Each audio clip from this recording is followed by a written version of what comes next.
All right, let's talk about Devil Wears Prada 2. I did review the first Devil Wears Prada. I will say it's not a movie that I love like some people, but it is a good movie. It is, you know, a pretty sweet movie. However, I think like a lot of people, I was not really uh, crazy about a sequel, and I was a little confused why so many people were excited about this movie. I'm not trying to take that away from you, but like to the degree that people have been excited about this movie is kind of wild.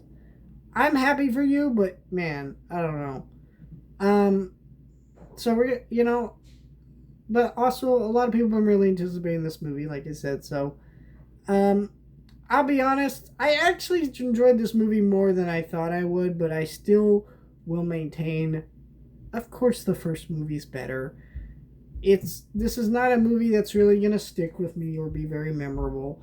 This might be a movie that whenever I get in the itch to rewatch that original, which is not very often. I've only seen the movie twice. Um, I will go back and maybe watch the sequel at least two or three of those times that I go back. I will probably not watch this movie very often. Because this movie, I don't feel like it has any of the style or personality of the original movie direction wise.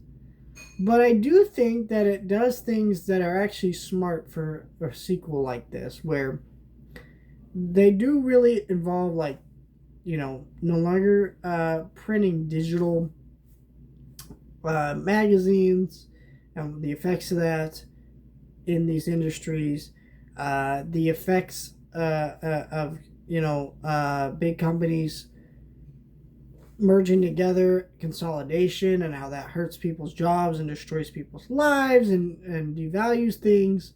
And so there's a lot of really clever, like, unique twists and great stuff. Of course, the costume designs are great in this movie, as always.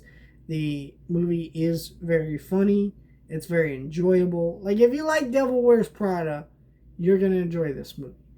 I don't think it's bad.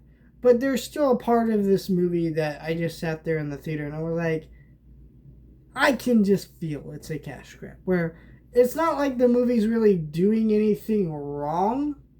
Like, I can't really name a flaw to this movie, but it does feel like a cash grab, especially since we're at the point where you're like, really? This is what we're making sequels to? The Devil Wears Prada? These movies that just doesn't feel like there needs to be a sequel. I mean, they brought some new energy and life into it, I guess. So I can't hate on it. Like, at least they actually felt like they had things they wanted to say, and you know, and they made an enjoyable movie. But it does feel like, man, we really can't get any original movies anymore, can we? And I'm not saying we don't get original movies; they still do. But it's like from when we have when this movie's talking about studios consolidating, and it's literally released by, or not studios consolidating, big companies consolidating, and it hurting media spaces. It's like this movie's released by 20th Century and Fox, and it's a Disney movie. It's a little silly, right? I don't know, but I still enjoyed the movie. I recommend it if you like Devil Wears Prada. Though part of me thinks that maybe some of us should just wait for movies like this to go to streaming and choose to go see a smaller original movie instead, because we really shouldn't reward the constant need to give us sequels that are unnecessary like this one, even if they are enjoyable and work out well enough.